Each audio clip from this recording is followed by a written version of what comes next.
Namo tassa bhagavato arahato samma sambuddhassa.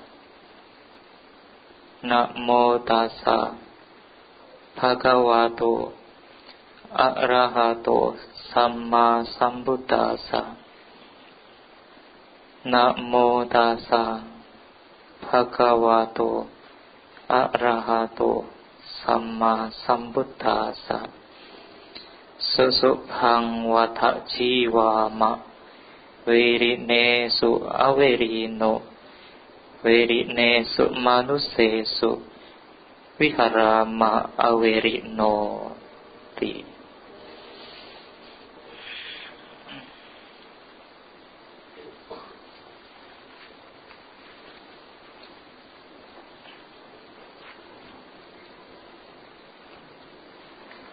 Pemimpin puja bakti yang saya hormati, para ibu, bapak, saudara dan saudari yang berbahagia, selamat pagi, Namo Buddhaya.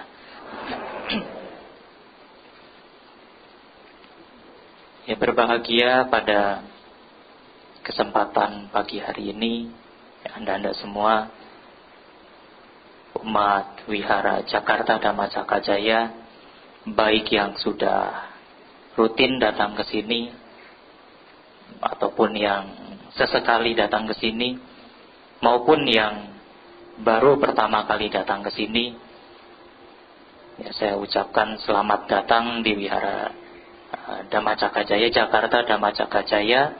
Ya, semoga Anda yang baru datang pertama ke sini dapat terus aktif datang ke sini dan menggali banyak ilmu di tempat ini, bertemu dengan orang-orang yang baik yang memiliki tujuan sama di dalam wihara ini, yaitu untuk belajar dhamma dan mempraktikkan dhamma di dalam kehidupan sehari-hari ketika nanti pulang.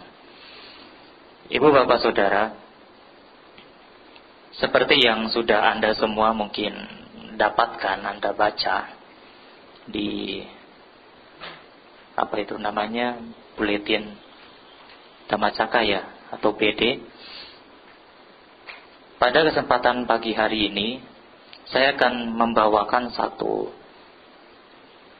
tema, satu topik dhamma mengenai prinsip-prinsip kestabilan sosial. Ya, poin-poin ini saya dapatkan di dalam 3 nikaya, yaitu Mahaparinibbana Sutta. Satu poin yang menarik, ya, satu pembahasan dhamma yang sangat menarik, yang memang di dalam kehidupan kita saat ini, utamanya di dunia ini, di negara ini, kehidupan sosial seseorang, ya, kehidupan sosial masyarakat, itu sedang mengalami titik puncak untuk diuji. Ya, tidak ada yang menguji memang, tapi kondisi itu yang akan menilai dan memilah mana orang-orang yang memiliki kualitas hidup, kualitas sosial yang baik, dan mana mereka yang lemah di dalam kehidupan bersosial. Ibu, bapak, saudara, konflik-konflik, ya, baik konflik kemanusiaan, konflik agama, konflik, bahkan konflik rumah tangga pun, itu adalah hal yang tidak bisa dihindari di dalam kehidupan ini. Ketika Anda menjadi atau terlahir sebagai manusia, Anda tentu tahu prinsip hidup, ya, prinsip ilmu sosial, bahwa manusia adalah makhluk sosial yang di dalam kehidupannya tidak bisa berdiri sendiri, selalu bergantung pada orang lain, selalu terikat, selalu berhubungan dengan yang lainnya. Anda tidak dapat hidup sendiri. Misalkan, oh Bante, saya mau hidup sendiri, yang penting saya tahu cara menanam padi, cara bercocok tanam. Saya tidak butuh petani, saya tidak butuh tukang sayur. Saya akan tanam itu sendiri. Baik, Anda akan menanam itu sendiri. Anda punya lahan, Anda punya bibit. Tapi dari mana Anda mendapatkan ilmu? Oh Bante, saya tidak butuh orang lain. Saya hanya butuh kuota internet. Oh, saya tidak butuh kuota internet, Bante. Karena banyak free wifi sekarang di mana-mana. Oke. Tapi siapa yang menulis konten-konten di dalam halaman-halaman web tersebut? Manusia. Tidak mungkin Anda sendiri yang menulis. Ada orang lain. Siapa penyedia jasa internet? Ada provider. Siapa mereka? Orang-orang juga di dalamnya. Anda tidak dapat hidup sendiri. Atau Anda bisa berpikir, saya mau menghindari konflik sosial, Bante. Saya mengurung diri saja di rumah. Saya mau meditasi. Wah, sangat baik. Konflik sosial mungkin minim terjadi, tapi konflik batin pasti terjadi. Karena konflik batin itu lebih ngeri daripada konflik sosial, Ibu Bapak. Kalau batin Anda ini sudah penuh dengan konflik, ya salah-salah sedikit ada saraf yang konslet, nah, Anda ketawa ketiwi sendirilah. Jadi orang gak waras. Sekalipun Anda mengurung diri di rumah, Anda tetap pasti membutuhkan mereka-mereka, pihak-pihak luar untuk mensupport hidup Anda sendiri. Sekalipun seorang biku menyendiri ke dalam hutan, bermeditasi di hutan, menjadi seorang biku yang fokus memang tinggal di hutan dan meditasi, biku tersebut tetap butuh turun atau keluar dari hutan untuk menerima dana makan. Tidak bisa. Nah, hubungan-hubungan seperti ini yang tidak bisa kita hindari. Hanya saja kita perlu membentengi diri kita dengan hal-hal yang berguna. Dalam hal ini, Anda sebagai umat Buddha yang berkeyakinan terhadap Tiratana, Buddha, Dhamma, dan Sangha, Anda sepatutnya atau sudah sewajarnya, sudah semestinya mencari solusi di dalam Dhamma, bukan keluar. Menanggapi apapun, hal apapun yang terjadi, gunakanlah prinsip-prinsip Dhamma. Jangan katanya. Isu anti Pancasila, isu tentang kebinekaan, Anda boleh berkoar-koar menjaga kebinekaan. Anda boleh melindungi Pancasila. Anda boleh menulis apapun di media sosial. Anda boleh menggali apapun di media sosial. Tapi sebelum Anda berucap, sebelum Anda berkoar, bahkan membela keyakinan Anda, ada baiknya Anda juga memahami dulu apa itu Buddha, Dhamma, dan Sangha. Memahami Dhamma itu sendiri. Jangan ketika Anda koar-koar, ketika ditanya keyakinan Anda sendiri, Anda tidak tahu apa-apa. Anda Buddhis, ya. Apa prakteknya agama Buddha? Apa inti ajaran agama Buddha? Datang wihara tiap minggu. Waduh. Itu saja. Iya, yang penting datang wihara. Kalau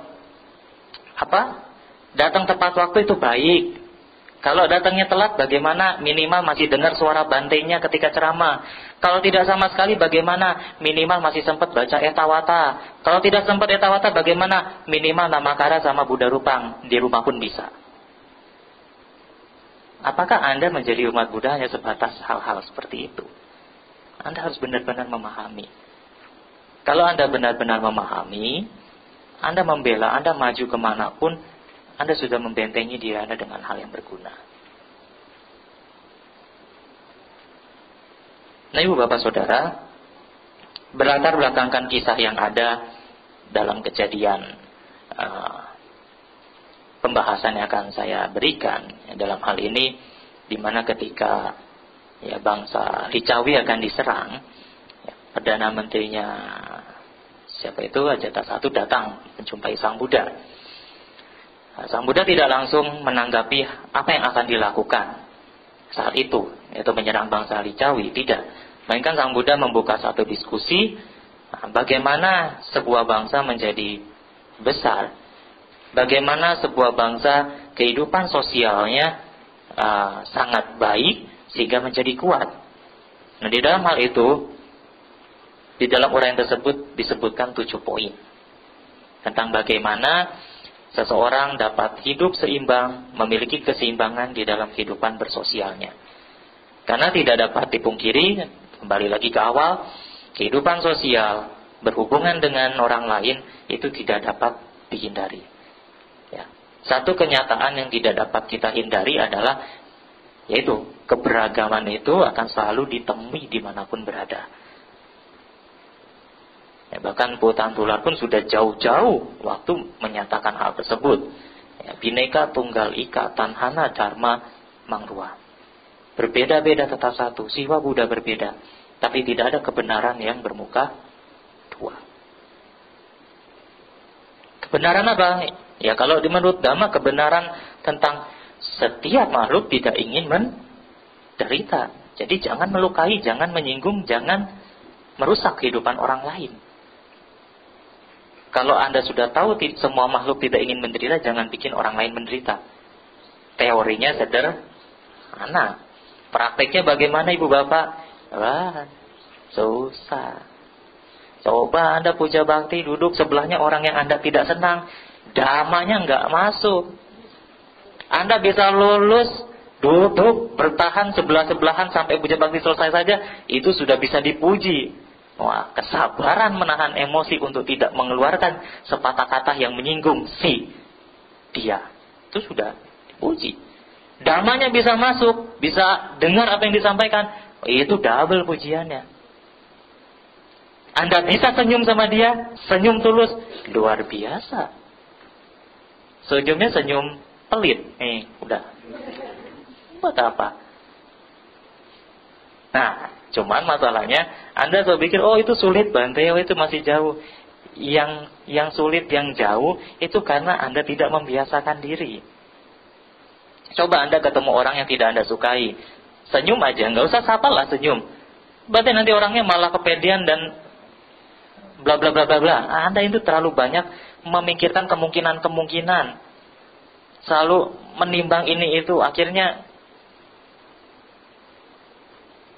Anda jauh dari kebajikan. Senyum aja, nanti orangnya lama-lama baik ya, Anda baik ya sudah, lupa, selesai. Nah, 7 prinsip yang diberikan oleh Sang Buddha di dalam hal ini, sering dikatakan juga ini sebagai 7 prinsip kemajuan satu negara, atau 7 prinsip kemajuan bangsa, atau prinsip-prinsip kestabilan sosial.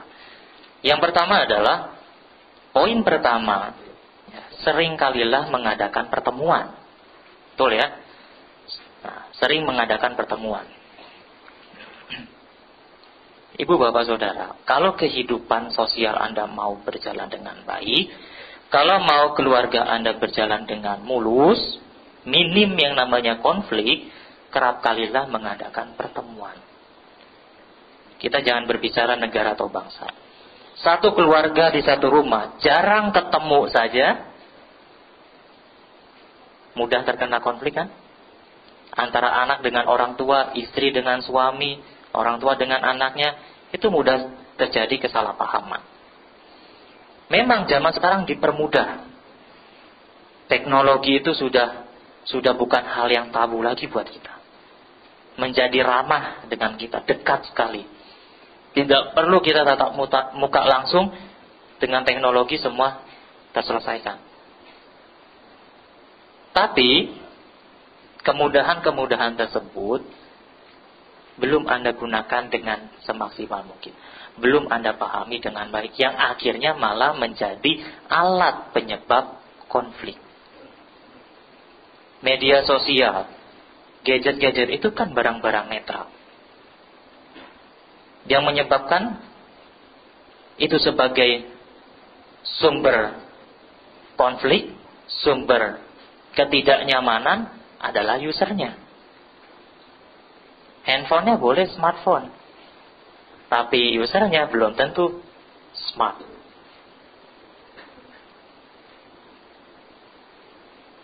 Itu.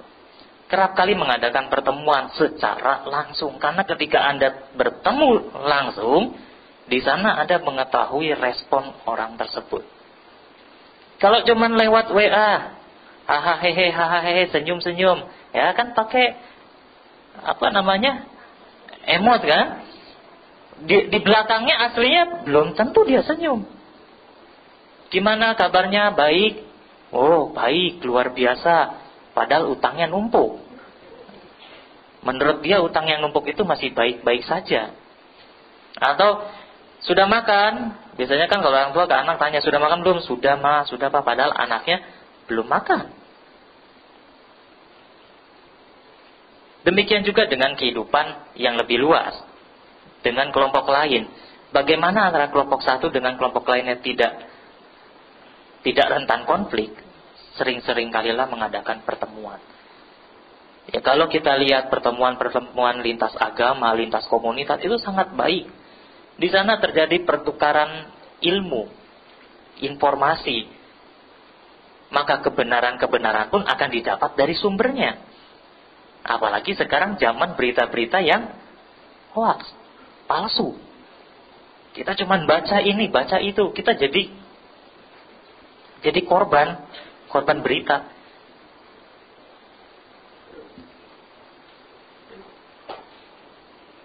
Tuh, sering kali mengadakan pertemuan makanya. Nah, kami di Sangga Theravada Indonesia, setiap 1 tahun, itu ada 3 kali pertemuan, rapat pimpinan. Dan 1 tahun 1 kali pesamuan agung. Untuk apa? Untuk membahas masalah-masalah yang ada di dalam lembaga Sangga, untuk mengatasi dan melakukan pembinaan, perencanaan pembinaan kepada umat Buddha. Dan di sanalah para bantai-bantainya kumpul. Terjadilah komunikasi antara biku baru, biku junior dengan para seniornya. Antara para senior dengan para juniornya. Jadi ketika ada, para juniornya mendapatkan omongan-omongan yang tidak baik, seniornya dapat mengklarifikasi terhadap juniornya langsung. Terjadi komunikasi. Bahkan kami juga punya acara keakraban para anggota biku, anggota sangga. Seperti tahun ini kan dilaksanakan di Balairejo. Walaupun tidak semua anggota kita ikut, cuman dari beberapa yang ikut di sana terjadi komunikasi yang baik. Oh, ternyata Bantai ini begitu, begini. Ternyata apa yang kita lihat di luaran beliau itu seperti apa, ternyata di dalamnya seperti ini. Itu baik. Anda pun sama. Sesama umat Buddha, kenapa Puja Bakti Minggu itu penting? Anda bertemu dengan komunitas Anda sendiri, Anda mengetahui bagaimana umat Anda berkembangnya, Anda bagaimana tahu juga teman-teman Anda sesama Buddhis. Kalau Anda menjudge orang lain demikian, Anda lihat di dalam komunitas Anda sendiri. Apakah komunitas saya sendiri sudah baik? Nah itu. Anda Puja Bakti Minggu, Anda itu diberi kesempatan 1 minggu 1 kali datang wihara, gunakan baik-baik. Terutama yang muda-muda. Jangan koar-koar di media sosial bela Buddhis tapi ke wiharanya males. Itu namanya NATO. No action, talk only. Betul ya? Anda jangan jadi generasi muda yang seperti itu. Jangan cuma jadi followers. Ikut-ikutan. Kemudian yang kedua, bertemu, berkumpul, dan melaksanakan tugas dengan damai. Kalau sudah sering berkumpul, sering bertemu, Anda mengerjakan sesuatu, Anda membahas sesuatu, bahaslah dan kerjakan hal itu dengan damai. Bagaimana caranya? Bagaimana bekerja dengan damai itu? Ibu, bapak, saudara, terkadang kalau kita kumpul bersama seperti ini, mau puja bakti atau mau kerja bakti, mau puja bakti atau kerja bakti, kadang ketika kita kerja bersama, yang cenderung kita lakukan adalah melihat dan mengamati orang lain. Wah, karena Buddhis ini berarti kalau sudah duduk dia meditasi suruh ngamatin diri sendiri. Sekali-kali kalau kerja bareng kita ngamatinnya orang lain, Bante. Nah, ya sebenarnya kita semua ini berpotensi kok jadi pengamat. Pengamat politik, pengamat sepak bola, pengamat apapun. Kita itu paling jago ngamatin orang lain. Karena ada pepatah bilang kan, gajah di seberang sungai tidak, ya apa? Semut atau apa? Ya, semut di seberang sungai nampak ya kan? Gajah di depan mata tidak nampak. Kadang kita sendiri aja jarang sekali mengamati diri sendiri, tapi mengamati orang lain. Nah, apalagi Anda sudah benci sama satu orang, perhatiannya mengamatinya melebihi Anda mengamati orang yang Anda sayang. Karena apa? Gerak-geriknya, baik buruknya akan Anda jadikan bahan omong. Nah, kembali lagi ke poin satu, sering kumpul, sering bertemu. Kadang sering juga Bante, tapi kumpul dan bertemunya itu bukan kumpul dan bertemu yang berkualitas. Gosip. Gosip ini sekarang bukan cuma ibu-ibu, bapak-bapak pun mulai terjamah oleh virus gosip. Yang muda-muda, cowok-cowok, pria-prianya yang muda juga sudah terjamah virus-virus gosip. Gosipin orang yang dia incer, wanita yang dia dambakan. Bekerjalah dengan damai, nggak usah ngamati orang lain. Kalau Anda bisa beresi sesuatu sendiri, Anda merasa mampu, ya sudah, Anda tidak usah protes kenapa dia diem.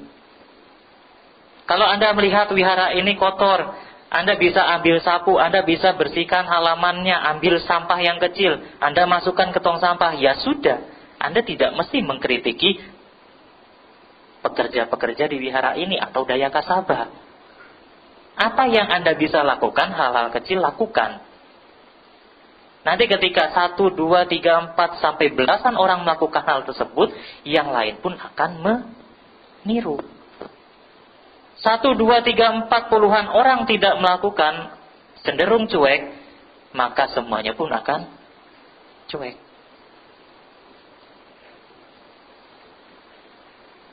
Karena ketidaknyamanan yang ada di sekeliling kita itu terjadi bukan karena nggak ada peraturan, nggak ada aturannya, tapi karena ya kita semua ini yang membiarkan itu semua kan. Saya suka lihat kalau wihara-wihara habis menyelenggarakan acara, mengundang umatnya sendiri datang ke wihara juga. Dikasih makanan, dikasih minuman. Tong sampah di sini tuh kantong sampah besar-besar, tapi kenapa mesti taruh sana, taruh sini sembarangan? Aqua gelas itu kadang nggak habis. Kalau sudah nggak habis, Anda mungkin bisa ngomong gampang, siram saja ke tanaman, Bante. Memang bisa siram ke tanaman. Tapi alangkah lebih baik ketika Anda selesai rapat, Anda selesai pertemuan, Anda minum, sampahnya Anda ambil sendiri. Biasakan hal-hal seperti itu. Bahkan saya menemukan di satu tempat, ketika beres acara, ada buku Dhammapada, buku Parita, tidak kembali di tempatnya, ditaruh di lantai. Wah, kalau di kepercayaan lain, kitab sucinya diagung-agungkan. Oh, Bante, itu kan Parita suci, katanya saja Parita suci. Bukunya kan belum tentu suci. Toh di Chan itu, di Zen itu mau dibakar pun gak apa-apa. Alah, itu kan cetaknya, bikinnya butuh perjuangan. Anda tidak menghargai Bante Dhammadiro yang sekolah tinggi-tinggi di Thailand, belajar bahasa Pali kalau gitu.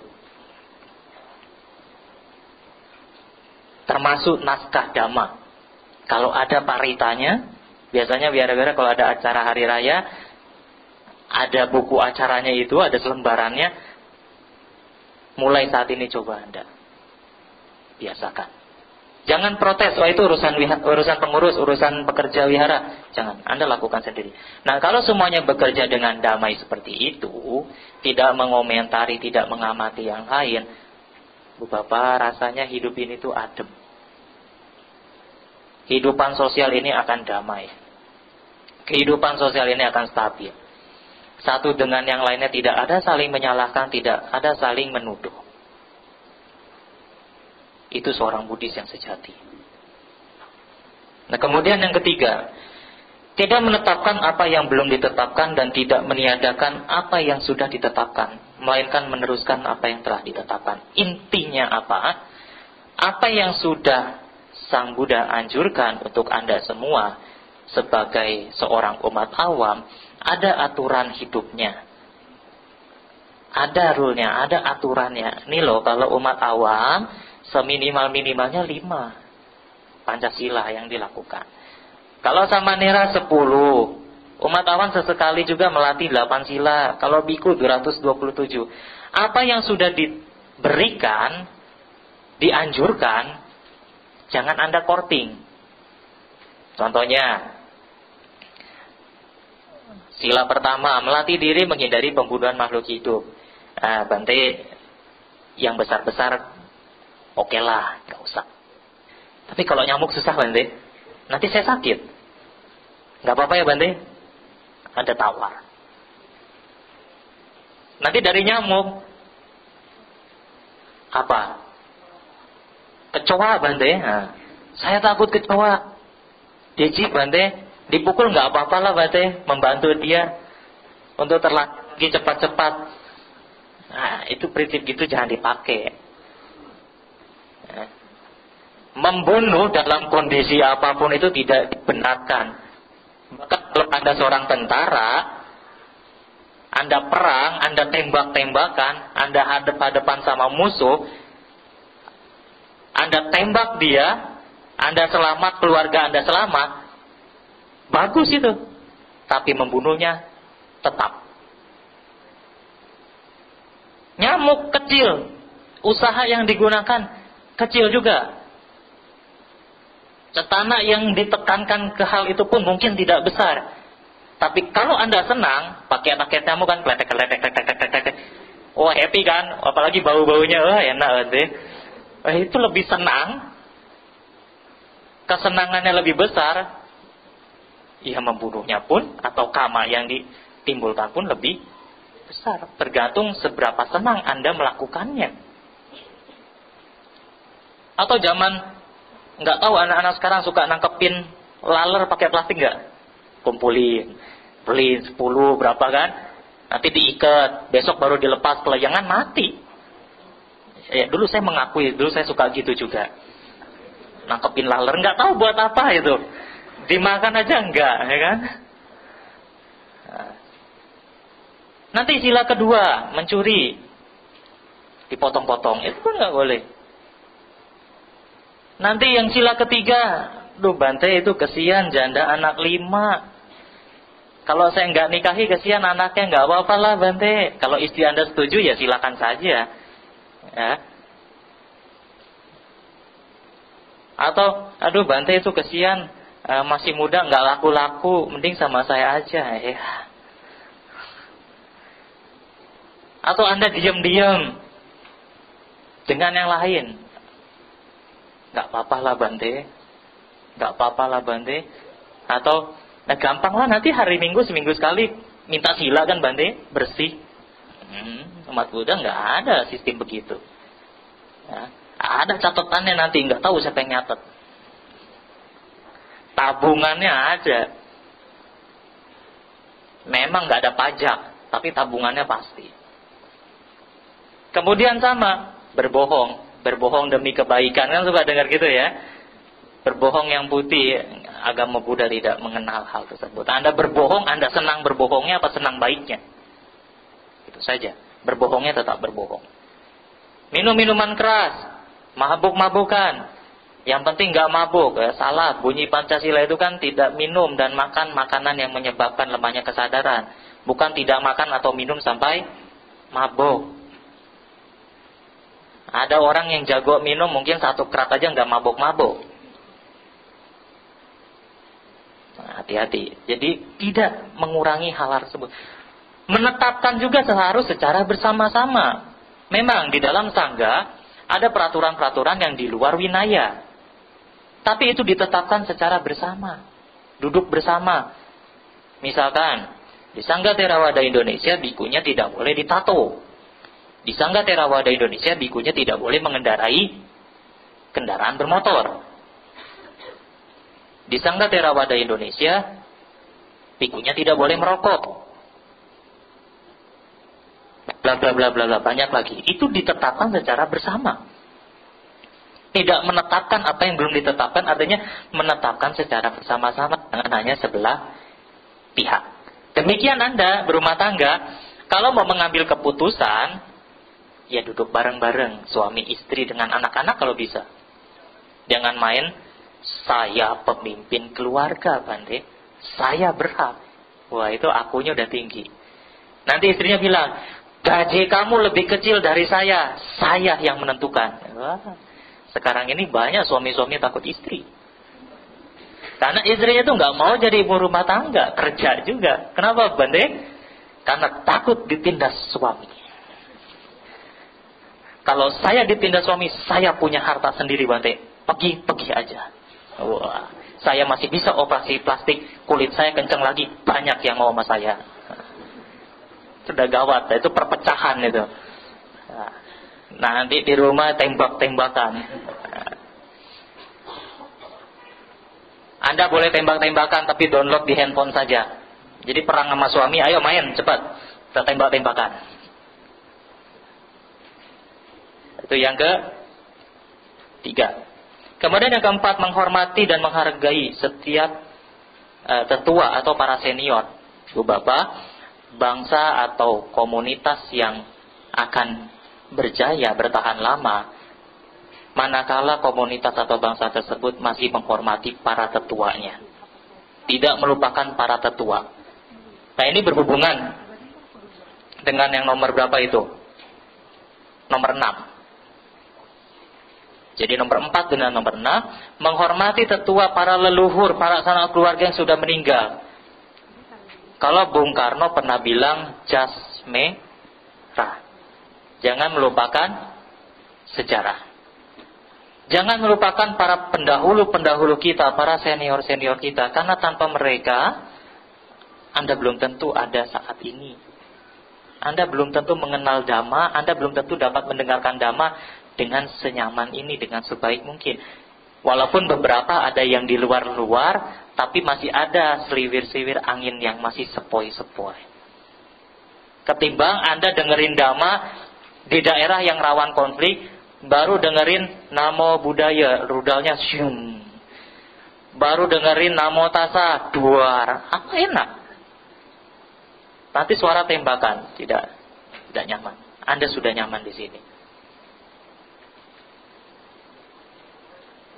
Hormatilah para leluhur dan tetua, para senior. Kalau ada yang tua datang, berikanlah tempat yang baik. Sambutlah dengan baik. Jangan ketika jalannya lambat, biasanya terjadi kalau katina, ngantri. Depan kita orang tua, jalannya lambat. Udah gitu mau namaskaranya dari jauh-jauh, pelan-pelan, giliran bangun susah. Wah, kita sudah punya niat baik mau berdana. Happy. Giliran depan kita orang tua kayak gitu, aduh lambat banget, aduh lama, aduh bangunnya susah. Udah tua masih aja ngeyel. Nanti gitu ya. Jangan begitu. Percuma Anda datang katina mau dana kalau kayak gitu.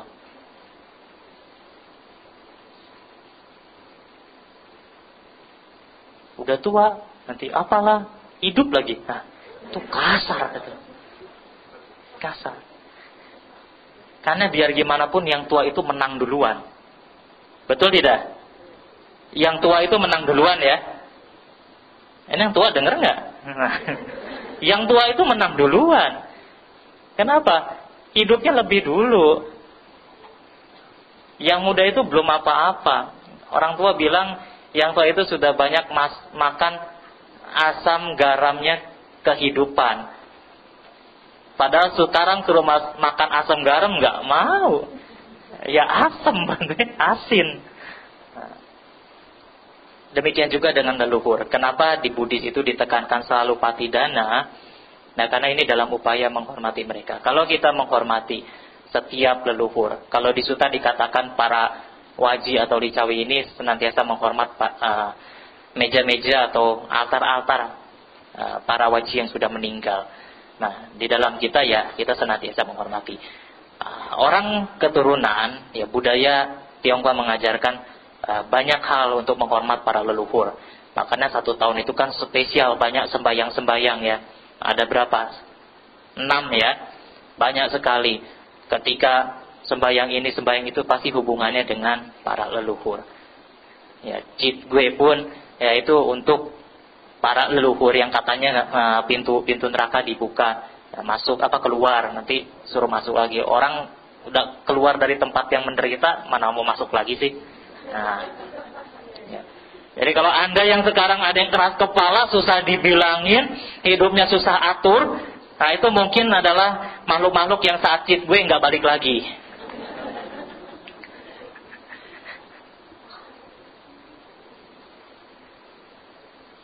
Kalau kemarin kami diskusi kumpul-kumpul dengan komunitas lain, tidak ada pihak yang merasa pegang kunci surga. Kalau saya bilang, surga itu nggak pernah dikunci. Surga itu terbuka terus. Kalau surga dikunci, ketika orang mau masuk surga penjaganya pergi, diketok-ketok nggak kebuka, dia bosan, dia pergi ke neraka nanti. Nah. Jadi senantiasa menghormati yang sudah tua dan para leluhur. Nah kemudian, tidak menjadi mangsa dari keinginan sendiri. Ibu bapak saudara, ini yang bahaya. Keinginan.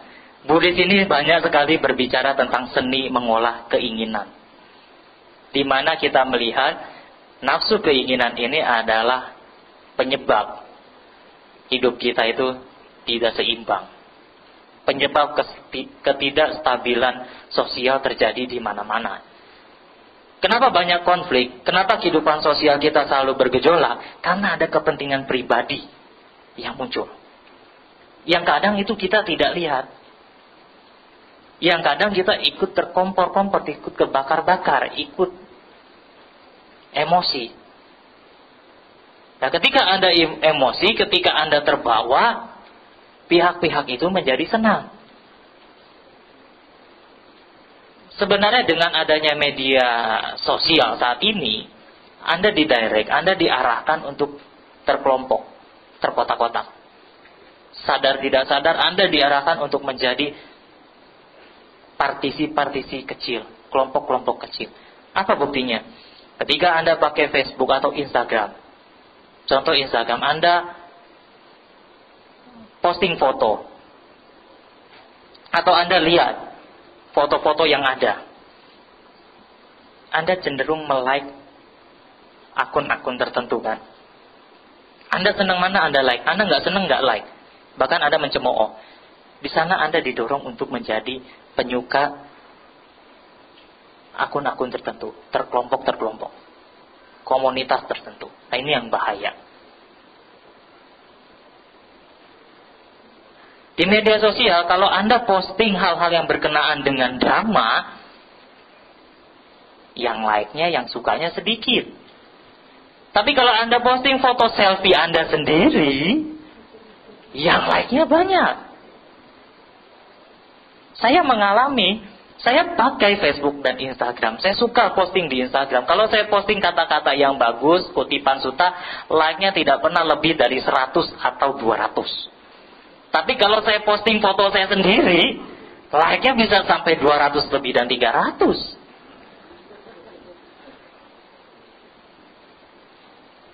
Ya saya tahu wajah saya menjual, tapi nggak gitu-gitu amat gitu. Ya Anda buktikanlah. Sedikit sekali. Akhirnya apa? Anda diarahkan untuk posting kehidupan Anda, diri Anda terus. Yang orang tahu. Anda pergi dengan keluarga, posting, saya sedang di luar. Berarti orang lain tahu. Belakangan ini kan karena postingan tersebut, orang tahu rumahnya sepi, akhirnya rumahnya dirampok.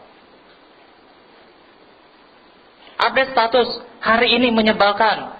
Papa mama ribut di rumah, minta cerai. Wah, masalah keluarga diposting keluar. Nanti orang lain baca, mama papanya mau cerai. Kebetulan saya suka sama mamahnya.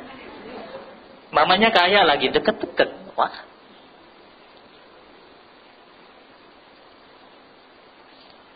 Anak saya bandel, susah dibilangin. Bla bla bla bla. Posting di Facebook. Nanti ada temannya, anaknya lagi tertekan di keluarga, waktunya dipengaruhi, kena narkoba lah, apalah. Hati-hati ibu bapak. Nggak perlulah kita mengumbar kehidupan pribadi kita. Termasuk Anda pergi ke wihara pun, Anda foto buku parita dengan BD-nya itu.